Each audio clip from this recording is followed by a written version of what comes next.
Tea Biz Podcast delivers tea news that you need to know. A recap of the week's major headlines with commentary and cultural trends hosted by Dan Bolton. It is the voice of origin for tea professionals and enthusiasts worldwide. Tea nourishes and inspires.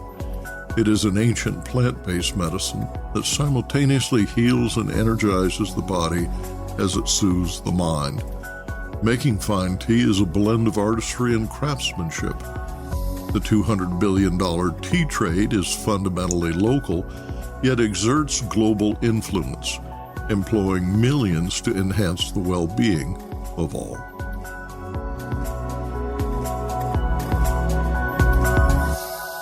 Hello, everyone. I'm recording this week's headlines from Tanzania, where I'm visiting the farmers on tea gardens of the Sakari Tea Cooperative. Here are this week's headlines. Unilever, Kenya, pays tea workers harmed in 2007 attacks. Tea is powering Taiwan's bottled beverage market. And big tobacco companies infuse Rooibos with nicotine. Plus, the story of tea in Assam is fascinating. It dates to antiquity as one of the birthplaces of tea and remains relevant today. Situated in the Brahmaputra Valley, Assam reaches from the foothills of the Himalayas down to the Bay of Bengal. It is the world's largest tea-producing region, contributing 700 million kilos annually. Aravinda Anantharaman recounts the storied history on the 200th anniversary of the planting of the first tea gardens in Assam. More in a minute, but first, this important message. What makes a perfect cup of Ceylon tea? The perfect cup is from the tea businesses that ensure the protection of all the children living within their tea estates. We salute Kailani Valley, Telawakili, Bogawanthalawa, Harana, and Elliptia tea estates. Support Save the Children, Sri Lanka.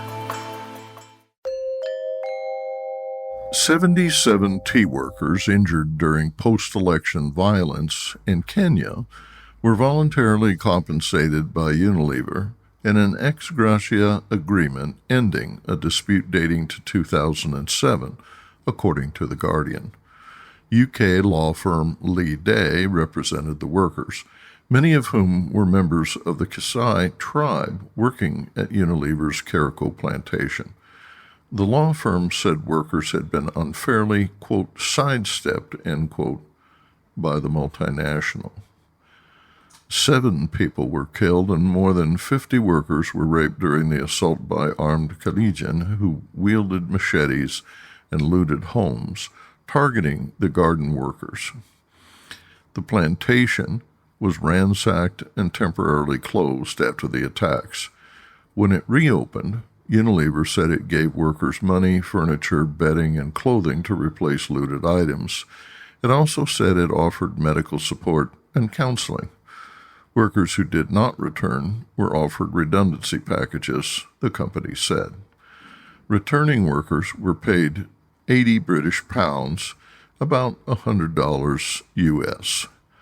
A 2015 lawsuit filed in the UK that alleged the payments were not proportionate to the harm suffered was later dismissed, according to the law firm, which continued to pursue settlement outside the courts.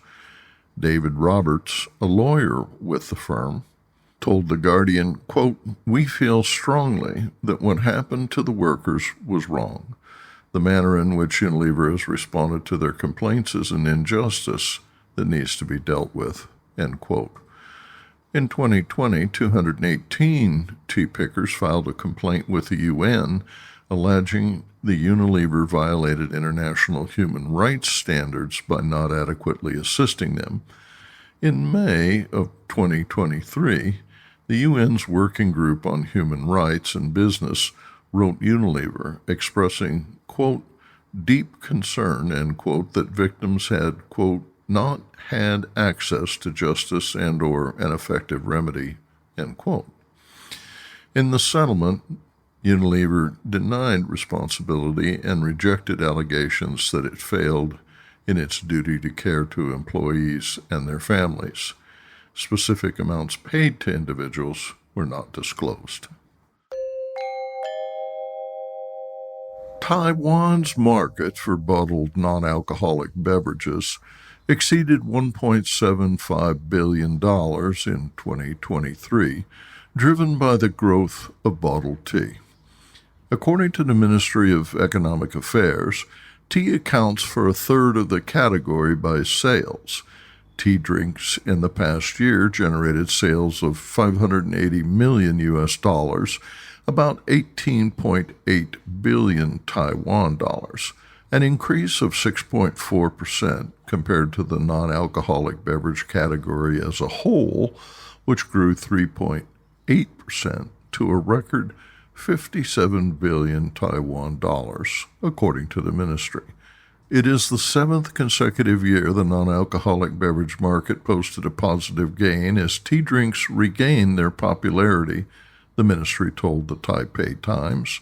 30 years ago, tea drinks accounted for 46.5% of the bottled beverage market, but fell out of favor in the mid-1990s. Sales were $26.5 billion in 1994. There are now many more compelling products in categories such as functional beverages and fortified bottled water, but the ministry credited the tea industry for developing new products and successful promotions. Sales of functional beverages and bottled water followed tea drinks, with $14.4 billion in sales, rising 1.2% annually for the past 6 years, and now accounting for 25.4% of the market. Sports drinks and mineral water grew 15% to 3.1 billion Taiwan dollars, and carbonated beverages rose 5% to 5.6 billion Taiwan dollars, the biggest increase since 2012, thanks to the category's shift to better market dietary needs. According to the ministry, consumption of fruit and vegetable juices declined 2% as people shifted to eating raw fruit and freshly made juices. Sales of coffee drinks fell 0.6% to 5.8 billion Taiwan dollars as customers displayed a preference for brewed coffee. Business Insight. The ready-to-drink tea market is brewing a strong global presence and will reach $47.13 billion by 2028, according to Ariston Market Research. The ready-to-drink tea market is forecast to grow at a combined annual rate of 5.43% during 2022 through 2028. Most bottled tea is purchased on-premise, but e-commerce sales of RTD tea is growing. Online distribution allows for a broader reach for manufacturers and more convenient access to RTD tea products. As the cost of last-mile delivery declines, online marketplaces and e-commerce platforms such as Amazon, Alibaba, and eBay benefit from their wide selection of RTD tea products. Heat-not-burn sticks saturated with nicotine are one way that tobacco companies hope to avoid the toxicity of burning cigarettes, enabling users to inhale the addictive drug. British American Tobacco recently introduced a Rooibos-based heat stick. Health experts warn their safety is unclear, according to a report by Reuters. The heat sticks are available in 9 European markets, including Germany and Greece.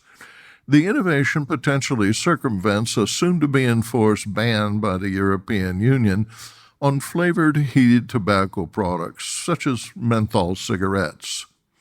In a prepared statement released to the press, the tobacco company writes that it is striving to provide, quote, adult nicotine users and smokers with the widest possible range of reduced-risk products, end quote. Reuters reports that tobacco companies have yet to publish any research showing the health implications of Rooibos or other zero tobacco sticks. Quote, BAT, the first big tobacco player to say that its zero tobacco sticks are made from, declined to say whether it has conducted safety research, end quote, according to Reuters. The company told Reuters that BAT's zero tobacco sticks are not subject to current EU tobacco rules. The company sells brands Dunhill, Lucky Strike, and Camel in 170 markets globally. Rival tobacco manufacturer Philip Morris International announced it will introduce a zero tobacco heat stick later this year. Aravinda Anantharaman in Bengaluru reports on tea auction prices. India Tea Price Report for sales 38 to 41. The Indian Tea Association has said that the average auction prices at Kolkata saw a dip between July and September this year, coming down about 46 rupees per kilo, and this is attributed to a few factors, primarily the loss of Iran as a significant market, coupled with an increase in production of orthodox tea in Assam because of government subsidies offered for orthodox tea production. In the last 4 weeks, the auctions have seen a mixed bag, beginning with a slow and sluggish pace, but picking up in the last two sales. Overall, sales 38 to 41 saw about 93 tons of tea at the auction, with an overall sale percentage of 76% and an average price of 177 rupees a kilo. Across these 4 sale weeks, Calcutta saw 5,730 tons of orthodox tea, with a sale percentage of 85%, an average price of 222 rupees a kilo. The FBOP and GBOP were the top selling grades. CTC, on the other hand, saw 74% sale volume on over 18,000 tons, selling at an average of 218 rupees a kilo. Less than half of Darjeeling on offer was sold. Guwahati saw a good demand for orthodox, with 92% sale volume for October so far, and the average prices are 228 rupees a kilo, with BOP and OP grades being the top selling grades. Nearly 28,000 tons of CTC were on offer, with 72% sale volume and 197 rupees a kilo as average price. In the south, Cochin saw about 5,000 tons on offer, with 80% sale volume and average of 135 rupees. Both orthodox and CTC grades saw good demand in Kannur, although CTC prices were sub 100 per kilo. A comparison of sale weeks 38 to 41 for 2023 and 2022 shows that in North India, volume of CTC leaf sold was up from 27,000 tons to nearly 40,000 tons, while in the south, about 1,000 tons of CTC leaf was sold in excess this year compared to last year. Prices for all teas have remained similar or slightly lower this year. In November, the North Indian auctions will revert to the old style of British auctions, starting sale 45. Sale 43 stands closed on account of Durga Puja celebrations, and sale 44 may also be cancelled if the board needs time to transition to the old system. The Bharat auction will continue as is in South India. News brief. The Indian Tea Association released a status paper, Tea Scenario 2023, last week. It once again emphasizes the crisis faced by the industry, particularly with markets and prices. The paper said that tea prices increased at a compounded annual growth rate of about 4% over the last decade. But costs of vital inputs such as coal and gas has grown at a CAGR of 9 to 15% for the same period. Additionally, production has increased, resulting in a surplus that neither the domestic market nor exports have been able to absorb. And Iran, which used to account for 20% of Indian tea exports, has not been active this year. Auction prices for 2023 compared with 2022 show an alarming decrease of 12 rupees 49 paise per kilo for Assam CTC and dust. This is for sales 14 to 39. And 11 rupees 30 paise per kilo for tea from West Bengal. Auction prices for orthodox grades have also been down by 95 rupees per kilogram for sale weeks 14 to 39. And now, a word from our sponsor. Hello, I'm Bogdan, a passionate tea drinker and the inventor of the ultimate tea machine, the Brew Maker 1. Preparation is key to making fine tea. Sequential steepings deliver the best taste possible and unlock the true value of whole leaf teas and botanicals. Brew automates that process without using any pots or capsules. This simple-to-operate, smartphone-controlled device stores steeping profiles to consistently make great tea at the push of a button. Brew also reduces time, waste, and energy. That's because I engineered the brew to remember control settings for temperature, brewing time, and quantity. Using my patented process lets you stack steep simply and conveniently. The story of tea in Assam is fascinating. It dates to antiquity as one of the birthplaces of tea and remains relevant today. Situated in the Brahmaputra Valley, Assam reaches from the foothills of the Himalayas down to the Bay of Bengal. It is the world's largest tea-producing region, contributing 700 million kilos of tea annually. Aravinda Anantharaman recounts the storied history on the 200th anniversary of the planting of the first tea gardens in Assam.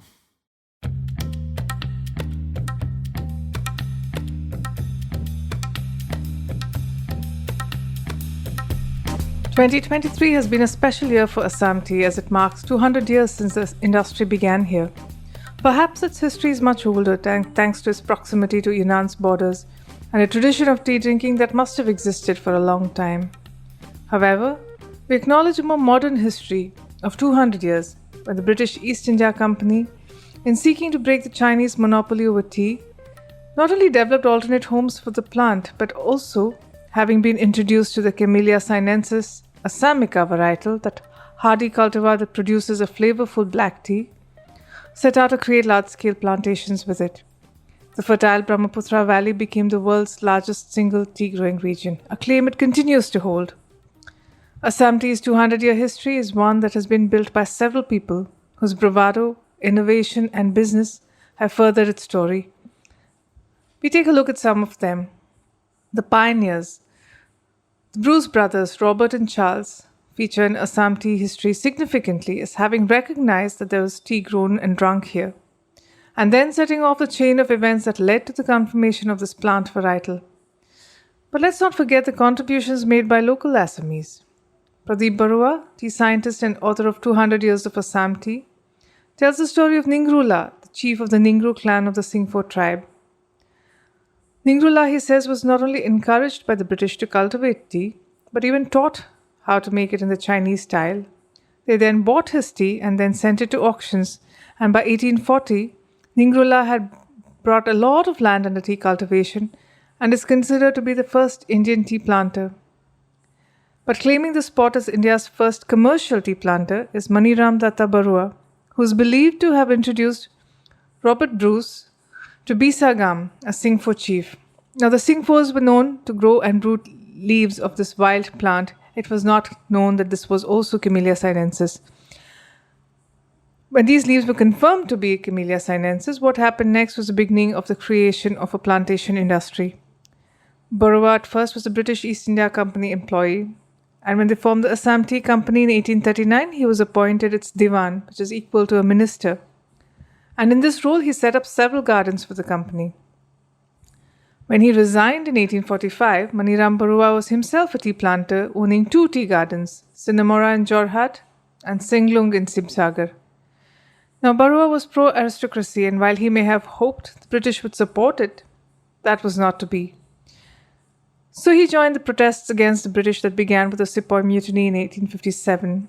He was arrested and publicly hanged on 25th February 1858, and it's believed that his commercial success became his undoing. We have the machine makers. Assam became the site where large-scale tea plantation began, and this is to be credited to the industrial innovation taking place in Europe.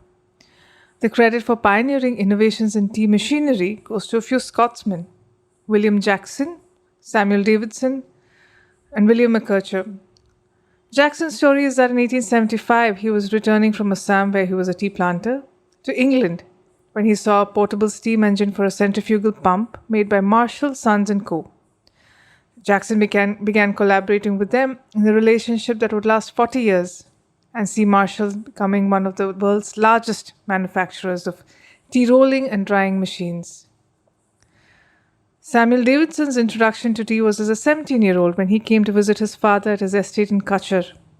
Among his earliest inventions was a dryer meant to replace the rolling stage in tea making. Over the next several years, Davidson set up the Sirocco engineering works, and his inventions include the ventilating fans for the Titanic, that British ship that sank in the Atlantic in 1912.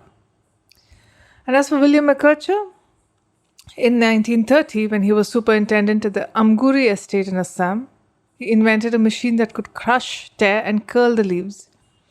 McKercher's original machine had 2 pairs of rollers, one below the other, and along the way this changed to a single pair per machine. An early problem was this machine tended to break down frequently. This was fixed in the 1950s by the small tools manufacturing company in Kolkata.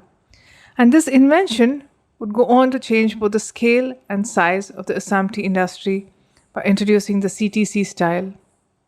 Another contribution to the CTC tea production was Ian McTeer, another Scotsman, who was Tokai's engineering head, who in 1951 became its head and went on to invent the rotor vane in 1957. The rotor vane reduced the time for rolling but ensured that the leaves were properly macerated. So this, coupled with McKercher's machine, furthered the production of the CTC style, which Assam became famous for and continues to be. The tea industry early on saw the need for scientific knowledge and research, and in 1900, the Indian Tea Association, the body of tea planters, set up a scientific department to take up tea research, with Dr. Harold H. Mann as its head. In 1911, this was consolidated as the Toklai Experimental Station in Jorhat. Half a century later, the Tea Research Association was formed, with Toklai at the center of all activities. The Toklai Tea Research Center in Jorhat is the oldest and largest research station of its kind. The work carried out here was instrumental in improving the production and yield when the industry was reaching a stalemate. Some of the things that have come out of here include the standardization of vegetative propagation of tea and pioneering the development and propagation of clones. Several of these can be credited to Toklai. Several of Toklai's scientists can claim a place in the Tea Hall of Fame for their contributions to advancing tea research. And among them, K.C.G.H. Gilchrist, India's first tea taster, and his successor John M. Trinick, who helped standardize tea tasting, taking it out of its subjectivity state into a system that was linked to quality. And then, of course, the business of tea. In the 1960s, the Foreign Exchange Regulation Act was passed, which made it unviable for non-Indians to continue to work here. And although many British had remained beyond independence in 1947, this act changed it. Even as they made their exit, gardens owned by them were sold to Indians. And what some of them have built is a legacy today. Like Brijmohan Kaitan, who's remembered for how he Indianized Williamson Magor, retaining the best of its colonial inheritance with administration, process, integrity, and charm to attract the finest Indian talent. Brijmohan Kaitan's association with Williamson Magor began as a principal supplier of plywood packaging material and fertilizer. But when he bailed the group from a hostile takeover from an investor, he was invited to join the board of directors. This was in 1963. He soon became a co-owner and led the business incredibly effectively, expanding Magor's footprint in tea, but also other industries. As recently as 2001, Kaitan split with the Magors, but within 4 years took over the tea business from Williamson Tea Assam. And he went on to turn Williamson Magor into the largest bulk tea producer in the world, acquiring tea gardens in Rwanda and Vietnam. One of Assam's most famous tea companies is B&A Limited, the first company promoted by an Assamese family to be listed in the Bombay, Calcutta and Guwahati stock exchanges. It was started by Hemendra Prasad Barua, thought to be an eccentric man. In the 1940s, the Kongya Barua family, to which Hemendra Prasad Barua belonged, was the richest in Assam. Hemendra's father, Bisturam Barua, had been an astute entrepreneur and his grandson had inherited his business acumen. Hemendra Barua had earned an MBA from Harvard in the 40s and on returning home took over the family business. He was among the first to start selling directly to auctions rather than via the management agencies as was the norm. He also showed what a corporate tea company could look like and work like, Today, B&A owns 70 estates in Assam, producing 5.5 million kilos of tea per year. And this includes the famous Gatunga tea estate. It continues to top auctions every week for prices. Baroa also diversified into packaging, broking, tourism, opening his family home as Tengal Manor to visitors, setting up the company Heritage Northeast, setting up Kaziranga Golf Resort.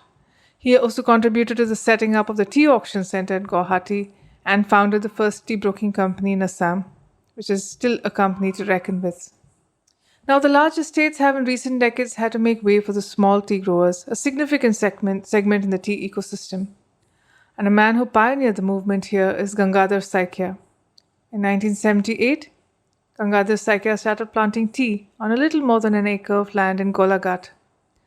But 1978 was a momentous year because the agriculture minister of the time withdrew a rule that had been put in place by the British that stated that only large landowners, that's owners owning at least 200 bighas, where 1 bigha is 0.6 acres, could cultivate tea. With this change, anybody who owned about 6 acres could become a tea planter, and Saikia did just that. And he was a headmaster at the village school and decided he would become a tea planter. And by doing so, what he did was to show people what was possible, because without his example, few in his village may have gone down this path. He said to have urged villagers to plant tea and sugarcane in fallow land, and eventually sugarcane was dropped, but tea remained a profitable business. Interestingly, the rise of this multi-grower was seen in parts of Assam that were most affected by the Alpha insurgency, which is in Upper Assam and Tinsukia. Alpha, or the United Liberation Front of Assam, started in 1979 to lead an armed struggle for the separation of Assam state from India. In 1987, the Assam Small Tea Growers Association was formed. In 1991, Saikia became its president, and from 2 bighas, he went on to acquire 68 bighas, that's 41 acres, increasing his production and his earnings. That one could farm and grow tea without a factory became an important factor in shifting both economics and production. Assam tea today, with 347,000 hectares under cultivation, remains a significant industry. There are over 700 estates and over 100,000 small tea growers in Assam. Still famous for its GI-protected orthodox black tea and CTC, what is slowly changing is a growing segment of small farmers, and also the willingness of producers to explore new tea-making styles. And of these new and artisanal styles, the scale may be small, but the broad range and quality of teas coming from here indicates that the change has been set in motion. With the new generation of Assamese taking on the mantle and bridging tradition with innovation, technology and marketing, tea is well poised for change and for a new chapter to begin as it nears the end of its 200th year.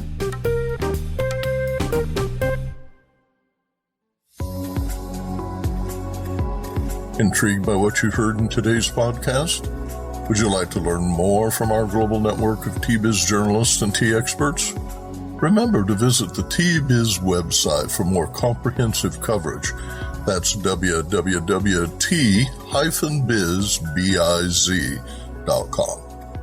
Thanks for listening. Farewell till next week.